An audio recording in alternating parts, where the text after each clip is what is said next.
ముఖ్యంగా ఏంటంటే జోసెఫ్ కురియన్ గారిని సొసైటీలో నుంచి చైర్మన్ గా రిమూవ్ చేసినాం. ఏంటి బాబు అన్న ఇంకోసారి అన్న? ముఖ్యంగా ఏంటంటే జోసెఫ్ కురియన్ గారిని సొసైటీలో నుంచి చైర్మన్ గా రిమూవ్ చేసినాం. నీకేముందని ఎగురుతున్నావు నువ్వు వచ్చి తీసేయడం ఏంది? ఎవరిని తీసేస్తావు నువ్వు? పనికి మాలిన వాళ్ళు బాత్రూంలు కడతంటే 45 లక్షలు రాలే బాత్రూంలకి ఈ రోజుకి. ఏంటి బాబు అన్న ఇంకోసారి అన్న? 45 లక్షలు రాలే బాత్రూంలకి ఈ రోజుకి. దగ్గర 70 లక్షలు పనిచేసినాం. ఇంతమంది కూర్చున్నారు ఇక్కడ, చేతులు ఎత్తండి మీరు. బాత్రూంకి మేము డబ్బులు ఇచ్చినామన్నా ఇంత ఇచ్చినామని చెప్పి అట్లా కౌంట్ చేయండి. ఇప్పుడు ఎంతమంది ఉన్నారో తిప్పి కొడితే 10 లక్షలు ఉండవు ఇక్కడ కూర్చున్న వాళ్ళు ఇచ్చింది. ఏంటి బాబు అన్న ఇంకోసారి అన్న? దగ్గర 70 లక్షలు పనిచేసినాం. ఇంతమంది కూర్చున్నారు ఇక్కడ, చేతులు ఎత్తండి మీరు. బాత్రూంకి మేము డబ్బులు ఇచ్చినామన్నా ఇంత ఇచ్చినామని చెప్పి అట్లా కౌంట్ చేయండి. ఇప్పుడు ఎంతమంది ఉన్నారో తిప్పి కొడితే 10 లక్షలు ఉండవు ఇక్కడ కూర్చున్న వాళ్ళు ఇచ్చింది. रुको जरा सबर करो. A few moments later. చేసింది వీతి క్యాంపు చేయాలనుకుంటున్నాము. మనవది వచ్చిండు, మొత్తం అంత అరేంజ్మెంట్ చేద్దాం అనుకున్నాం, ప్రార్థన చేసినాం. ఏంటన్నా అన్నాడు. బక్సింగాల కాలంలో ఎవరిని భిక్షగాళ్ళకి అడుక్కోలేదంట మనవారు. మనం ఎవరిని అడగొద్దు. డయాస్ మీ నుంచి కూడా నీడు ఉంది, ప్రార్థన చేయండి అని చెప్పొద్దు. మనము దేవుడే మనకు అన్ని విధాలుగా ఇస్తాడని చెప్పి నేను చెప్పా. అన్నకు కూడా చెప్పి, అన్న మనం ప్రేయర్ చేయమని చెప్పండి, మనకు నీడు ఉందని చెప్పొద్దన్నా అని చెప్పాను నేను.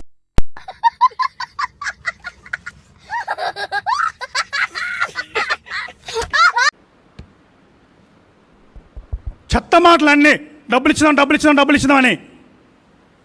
ముఖ్యంగా ఏంటంటే జోసెఫ్ కురియన్ గారిని సొసైటీలో నుంచి చైర్మన్ గా రిమూవ్ చేసినాం. ముఖ్యంగా ఏంటంటే జోసెఫ్ కురియన్ గారిని సొసైటీలో నుంచి చైర్మన్ గా రిమూవ్ చేసినాం. ఏంటి బాబు అన్న ఇంకోసారి అన్న? रुको जरा सबर करो. నేనేమి కావాలని రాలే హెబ్రోన్కి. అన్నోళ్ళు పిలిచి అప్పగిస్తేనే నేను ఈరోజు ఈ స్థాయిలో ఉండి ఈ విధంగా నిలబడ్డాను. నేను అన్నోళ్ళు ప్రతి దినం ప్రార్థన, నాకు తెలియదన్న అంటే అన్న ప్రార్థన చేసి మొదలు పెట్టమనేటోడు. ఆ హిందూ కుటుంబం నుంచి వచ్చాను నేను, నాకు తెలుసు నా దేవుళ్ళ గురించి. చెత్త మూగ విగ్రహాలవి, పనికి రానివి, మాట్లాడలేవు. విమర్శించేది కాదు. వాళ్ళని ఈ అవకాశం ఇచ్చిన తిమోతన్నకి, కురియనన్నకి, మరి ఇక్కడున్న పెద్దలకి యేసుక్రీస్తు నామంలో శుభం తెలుస్తూ ఈ సాక్ష్యాన్ని దీవించును గాక.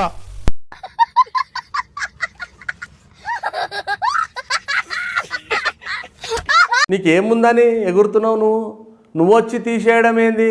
ఎవరిని తీసేస్తావు నువ్వు?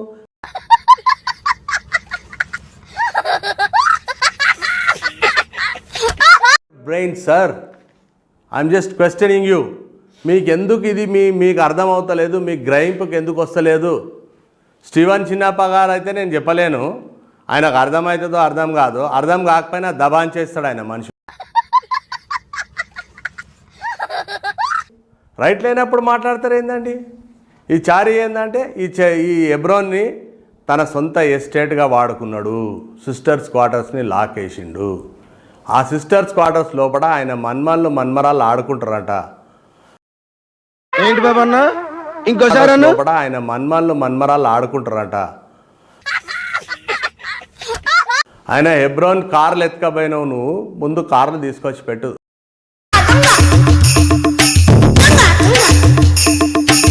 ఆయన హెబ్రోన్ కార్లు ఎత్తుకపోయినావు, నువ్వు ముందు కార్లు తీసుకొచ్చి పెట్టు. మా ఉన్న కాడికి ఊడ్చినమా అవతల వడ్డమా అన్నట్టు ఉన్నారు దొంగనలు. ఏం పని చేతగాక గీ సక్కరైన పని నమ్ముకుంటారు. మంచి బంగ్లా కట్టుకుందామనో, మంచి కార్ల తిరుగుదామనో, పిల్లలకి మంచి చదువు చెప్దామనో మందిన్లు దోసరు. దొరికితే దొంగ, లేకుంటే దొరలు. బాబు చారి, నువ్వు నీ తాన 3 ప్యాంట్లు 3 షర్ట్లు ఉన్నోనివి. సడన్గా నువ్వు ఫార్చునర్ కొన్నా, నేను అది కొన్నా ఇది కొన్నా అని ప్రగల్భాలు కలుపుతావు. ఎట్లా కొన్నావు? रुको जरा సబర్ కరో. క్రైమ్ చెల్లించినము, ఎన్నో నిందలు ఉంటే ఖచ్చితంగా దేవుడి బ్లెస్సింగ్స్ ఉంటాయి. నేను దేవుడి పని చేసేటప్పుడు ఎంతో నష్టపోయా. దేవుడు పరీక్షించిండు, ఎంతో నష్టం చేసిండు. కానీ తిరిగి నేను 500 నష్టాన్ని పూడ్చుకున్నా. ఇప్పుడు ఎంతో దేవుడు బ్లెస్సింగ్స్ ఇచ్చి ఎంతో ఇచ్చిండు. అన్ననేటోడు ఎట్లా కొన్నావు? కట్టెల దొంగ దందా బంద్ అయిపోయింది. దొంగతనం చేసినావు, ఆ కేసులు బుక్ అయినాయి.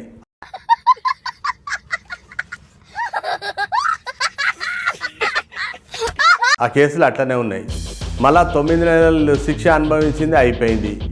Section 15D Telangana registration act ప్రకారము ఎవడైనా 1000 రూపాయలు చలాన్ కట్టి ఉంటే నువ్వు 2000 కట్టావు, ఇక 1000 కాదు 2000 కట్టావు చలాన్.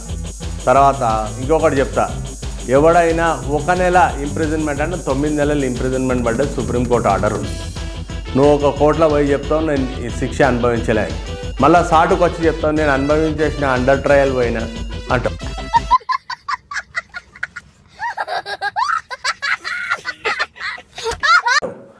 ఏదో 2 విధాలుగా నువ్వు జైలు అయితే అనుభవించినావు, అనుభవించకపోతే ఇప్పుడు అనుభవిస్తావు. 2 రకాలుగా నువ్వు సొసైటీకి పనికిరావు. ఒకవేళ రియల్ సొసైటీ అయితే దానికి పనికిరావు, నువ్వు ఉండలేవు అందులో. నీకేముందని ఎగురుతున్నావు నువ్వు వచ్చి తీసేయడం ఏంది? ఎవరిని తీసేస్తావు నువ్వు? ముఖ్యంగా ఏంటంటే జోసెఫ్ కురియన్ గారిని సొసైటీలో నుంచి చైర్మన్గా రిమూవ్ చేసినాం. మేము ఇక్కడ పుట్టి పెరిగినాం, నువ్వు ఎక్కడ పుట్టి పెరిగినావు? నువ్వు ఎప్పటి నుంచి వచ్చినావు? నువ్వు ఏంది, నీ కాంట్రిబ్యూషన్ ఏంది? నువ్వు బాత్రూంలో కట్టడం ఏంది? వీళ్ళు చందాలు ఆడుకోవడం ఏంది? ఇక్కడ విశ్వాసులు తెచ్చిన డబ్బులు నువ్వు ఎవరికి లెక్క చెప్పకుండా వారం వారం డబ్బులు దొబ్బకపోయి నుంచి నువ్వు చేసుకున్నది అంతా ఇక్కడ పెట్టుకొని నీకు నిద్ర వస్తలేదు. ఇప్పుడు 3 నెలలు అయిపోయింది, నాకు చందా డబ్బు వస్తలేదు, కళ్ళు మూసుకుంటే నీకు చందా డబ్బనే గుర్తొస్తుంది. అసలు డబ్బా గుర్తొచ్చి క్యాలెండర్లు అమ్ముకొని మోటో కార్డులు అమ్ముకొని దాని మీద డబ్బులు చేసుకొని ఎక్కడికక్కడ డబ్బులు చేసుకొని బ్యాంక్ నీ త్వరలో నీకు అర్థమవుతుంది బాబు, నువ్వు ఏమేమి చేస్తున్నావో చట్ట వ్యతిరేకమైన పనులు. ఆ చట్టం వ్యతిరేకమైన పనులు చేసినందుకు నీ మీద ఎవరెవరు రాబోతుండ్రో, నిన్ను ఎవరెవరు ఏ డిపార్ట్మెంట్లు నిన్ను ప్రశ్నించబోతుర్రో నువ్వు త్వరలో అర్థం చేసుకుంటావమ్మా. నువ్వు ఏం పెద్ద ఆలోచించవలసిన విషయం లేదు.